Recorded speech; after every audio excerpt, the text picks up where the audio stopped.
7 சக்கராவில் வந்து எல்லா சக்கராவுக்கும் ஒரு வேலை இருந்தாலும் மூலாதாரம் என்பது வந்து ரொம்ப பவர்ஃபுல்லான ஒரு விஷயம். மூலாதாரம் வந்து க்ளீன்ஸ் ஆகணும், அதோடைய பாதிப்புகள் குறையணும். மூலாதாரத்துடைய ஃபங்க்ஷனாலிட்டி பற்றி உங்களுக்கு தெரியும். அது என்னத்தை ஸ்டோர் பண்ணி வச்சுக்கோம் அப்படின்றலாம் தெரியும். மூலாதாரம் சரியாக இருந்ததுன்னா குழந்தை கிடைக்கும், கணவன் மனைவி ஒற்றுமை இருக்கும், நம்முடைய பாவ கணக்குகளுடைய பர்சன்டேஜ் கம்மியாகும்.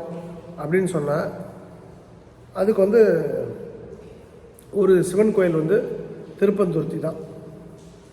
ரெண்டாவது வந்து திருப்பந்தூரத்தில் இருக்க சிவன் கோயில் தான்.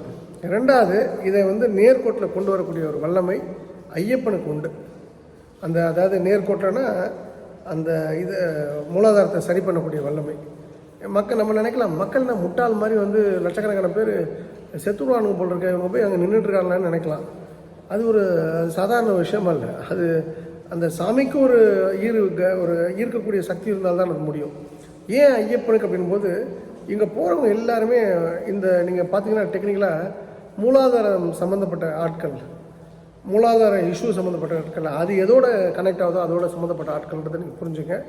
அந்த வகையில் நீங்கள் அவ்வளோ பெரிய கூட்டத்துக்கு போகிறதுக்கு பதில் மலை மேலே இருந்து உலக புகழ் பெறக்கூடிய உலகத்தில் இருக்கக்கூடிய எல்லோருமே ஐயப்பன்னா ஐயப்பன் கோயில் அப்படின்னு ஒரு விஷயத்தை சொல்லும்போது அது கேரளான்ற சொல்கிற இடத்துல பத்துக்காணி காளிமலை கோயில் இருக்கக்கூடிய ஐயப்பன் தான் அப்படின்ற ஒரு மாதிரி பேசக்கூடிய அளவிற்கு, உலகம் போற்றக்கூடிய அளவிற்கு புகழ் பெறப் போகின்றது.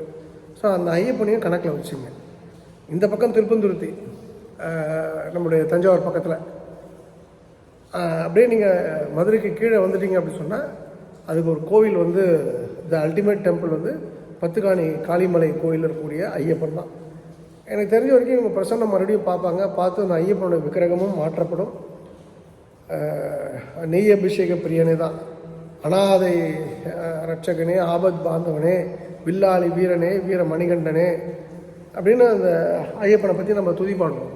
அதில் ஐயப்பனுக்கான ஒரு விஷயம்னாலே அன்னதானம் தான்.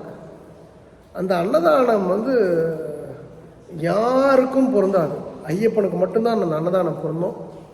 ஸோ அந்த அன்னதான பிரபுவாக பார்க்கக்கூடிய வாய்ப்பு நீங்கள் காளிமலைக்கு போகும்போது வரும் காலங்களில் ஏற்படும். இது சாதாரண நிகழ்வாக நீங்கள் இந்த வீடியோவை கடந்து போயிடாதீங்க. ஏன் வந்து ரொம்ப ஸ்பெசிஃபிக்காக இந்த வீடியோவை நான் டெக்னிக்கலாக கனெக்ட் பண்ணுறேன் ஆன்மீகத்தோட கோவிலோடு அப்படின்னு சொன்னால், இதுக்கு எல்லா விஷயத்துக்குமே காரண காரியங்கள் இருக்குது. நம்ம எல்லாத்தையுமே பூதாகாரமாக்கி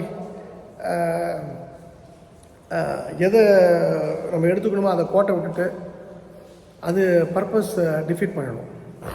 அது சரியான வாதம் கிடையாது, அது சரியான மெத்தடாலஜி கிடையாது. நீங்கள் சொல்கிறீங்க, நீங்கள் அன்னதானம் என்கின்ற ஒரு பேருக்கு ஐயப்பன்ற ஒரு பேர் பொருத்தம் சினானிம், அதுக்கு மாற்று சொல் அப்படின்னு சொன்னால் அதுக்கு வந்து ஈக்குவலண்ட்டான ஒரு சொல் அப்படின்னு நீங்கள் எடுத்துக்கிட்டிங்கன்னா, பெரிய லெவலில் ஐயப்பன் பேரில் அன்னதானம் போடுறதுக்கு இடங்கள் கிடையாது. அந்த அன்னதானம் வந்து பெரிய லெவலில் போடக்கூடிய இடமாக பத்துக்காணி காளிமலை கோயில் மாறும். நான் ஜோதிடர் அல்ல, நான் குறி பார்த்து பேசக்கூடியவன் அல்ல. ஆனால் என்னால் செய்யக்கூடிய ஒரு விஷயம், என்னால் பேசக்கூடிய ஒரு விஷயம் நீங்கள் பார்த்தீங்கன்னா, மற்ற சக மனிதனுக்கு இல்லாத ஒரு விஷயத்தை, அந்த புள்ளிகளை வந்து நேர்கோட்டில் கொண்டு வரக்கூடிய ரகசியம் தெரிந்தவன் நான் இருக்கக்கூடிய எனக்கு ஒரு வருத்தம் என்னென்னா, நான் இருக்கக்கூடிய ஆர்கனைசேஷன் என்னுடைய பலம் தெரியாது, அவங்களுக்கு என்னை சுத்தமாக உபயோகப்படுத்தவில்லை. 10-11 நான் நின்று கொண்டிருக்கின்றேன்.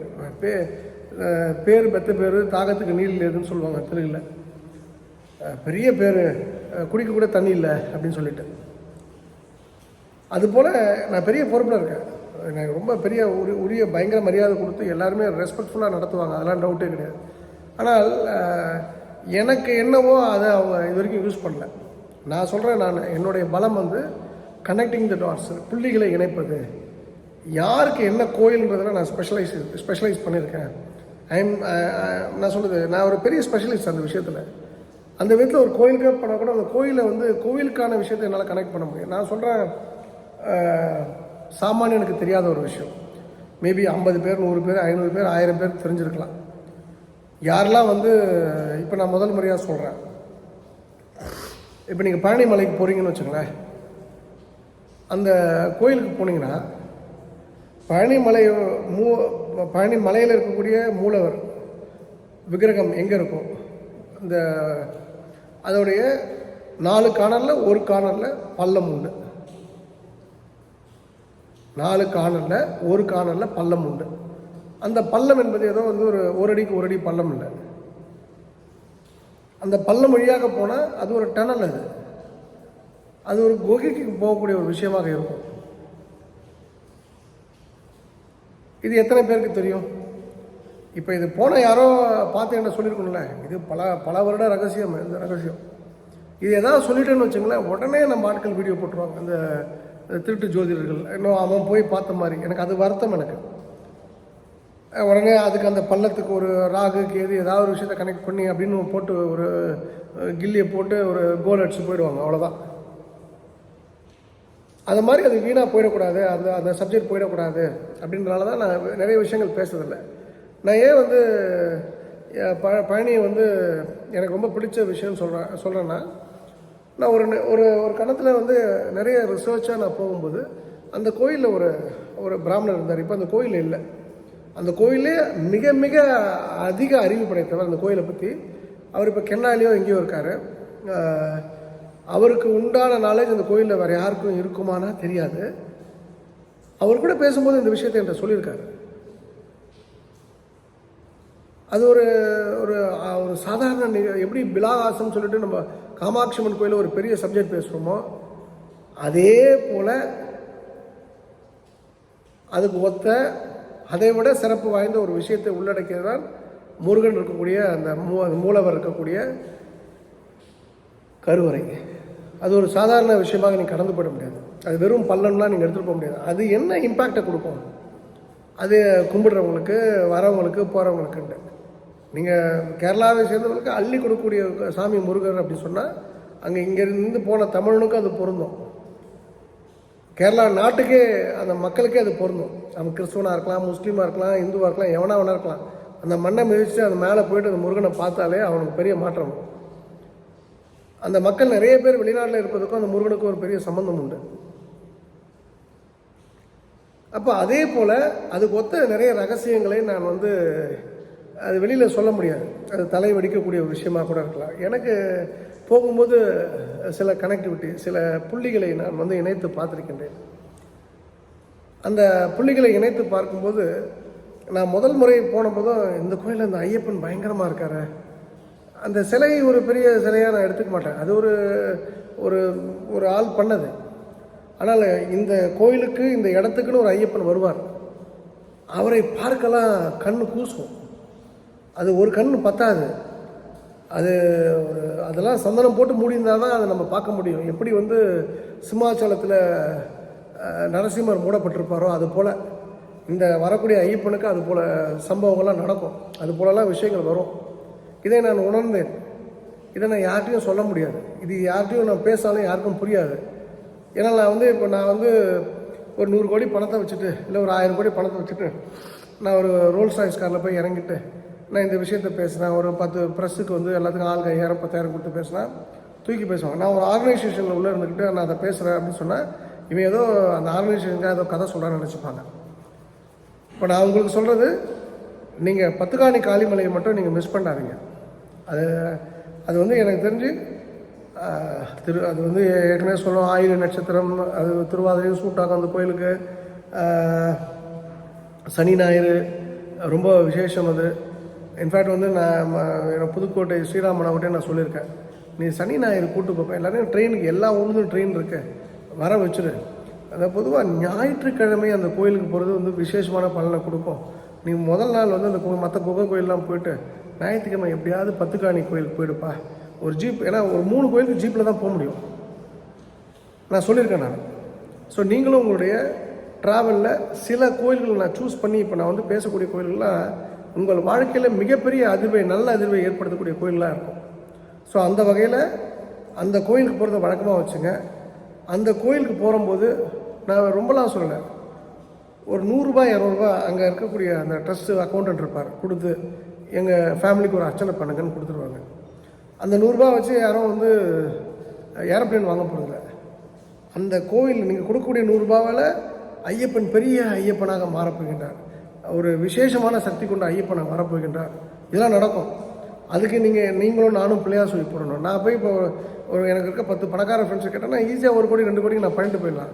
இப்போ எப்படி ராம ஜென்ம பூமியில் வந்து ராமர் கோயில் கட்டும்போது ஒரே ஆள் வந்து நான் 2000 கோடி 3000 கோடி தரலாம், அம்பானியோ அதானிலாம் ரெடியாக இருந்தாங்க, டாட்டாஸாக ரெடியாக இருந்தாங்க.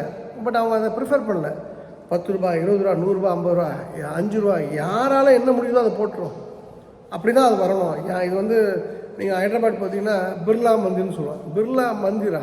இப்போ பிர்லா கோயிலா? அது அந்த கோயிலுக்குள்ளே என்ன சாமி இருக்குது? நீங்கள் அங்கே போகாதவங்க கேட்டிங்கன்னா ஒன்றும் தெரியாது.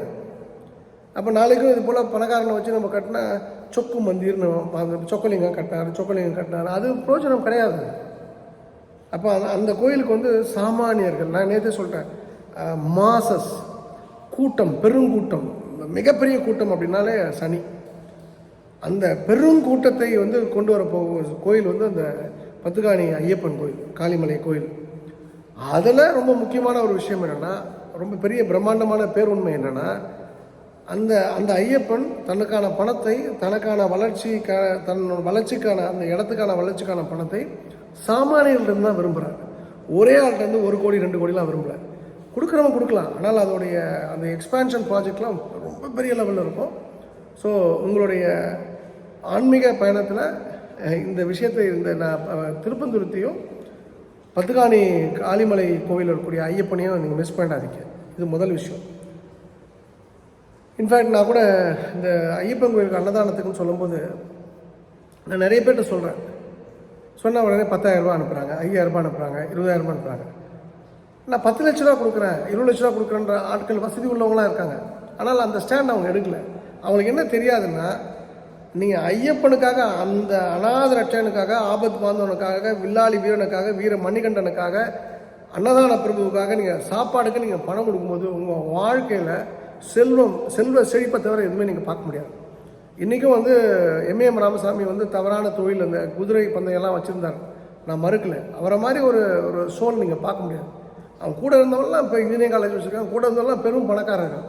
அவருடைய லைஃப் ஸ்டைலில் சில தப்புகள் இருந்திருக்கலாம். ஆனால் அவரை விட மிக சிறந்த ஒரு ஐயப்பன் கோயில் பக்தர் இருக்காங்களாம் கிடையாது. இந்த ஐயப்பன் சிலை யார் பண்ணது? மதுரை பிடிஆர் ஃபேமிலி தானே. நீங்கள் அவருடைய அந்த பிடிஆருடைய 3வது ஜென்ரேஷன் யார்? அந்த பையனும் வந்து இன்றைக்கி ஒரு தமிழ்நாடு அமைச்சர் தானே. அவர் நல்லவரா கெட்டவரா, பணம் சம்பாதிக்கலையா, அந்த கட்சி ஜெயிக்குமா ஜெயிக்கலையாலாம் ஜெயித்து அவர் எந்த இடத்துல இருக்கார்? நீங்கள் கொஞ்சம் இதெல்லாம் வந்து கால்குலேட் பண்ணி பாருங்கள். நான் இருந்திருக்கேன் அந்த ஐயப்பன் கோயிலுக்கு வந்து 2 வருஷம் சர்வீஸ் பண்ணியிருக்கேன் சென்னை ராஜாநகரத்தில். கடும் குளிரிலும் கடும் மழையிலும் கடும் வெயிலையும் வந்து அங்கே போக நிறுத்தலை. கடவுள் நம்பிக்கை இல்லாத காலத்தில் கூட, பள்ளி பருவத்தில். நான் எம்ஏஎம் ராமசாமி ரெகுலராக பார்ப்பேன். அவங்க மனைவி சிகப்பியாச்சும் ரெகுலராக பார்ப்பேன். ரொம்ப ஆத்மார்த்தமாக அங்கே இருக்கக்கூடிய பிராமணர்கள் வந்து பூஜை பண்ணுவாங்க. எப்படி ஐயப்பன் கோயிலில் பண்ணுவாங்களோ அதே போல். ஸோ பணம் இருக்கிற எல்லாருக்குமே சொல்கிறேன், நீங்கள் தமிழ்நாட்டில் சில விஷயங்கள்லாம் உங்கள் வாழ்க்கையை மாற்றி போடக்கூடிய, புரட்டி போடக்கூடிய ஒரு நிகழ்வுகள்லாம் நடக்கணும் அப்படின்னு சொன்னால், நான் சொல்லப் போகின்ற சில பேருண்மைகளை உள்ளடக்கிய கோயில்களுக்கு பிரயாணப்படுங்கள். ஸோ 3 கோயில் நான் இன்சிஸ்ட் பண்ணுறேன். 1 திருப்பந்துருத்தி, 2 பழனிமலை, 3வது வந்து காளிமலை, பத்துகாணியில் உள்ள ஐயப்பன் கோயில். இது 3த்தையும் ஞாபகத்தை வச்சுங்க. இந்த சீரியஸ் உங்களுக்கு பிடித்திருந்தால் தொடரும். இதெல்லாம் நான் ஆத்மார்த்தமாக சொல்கிறேன்.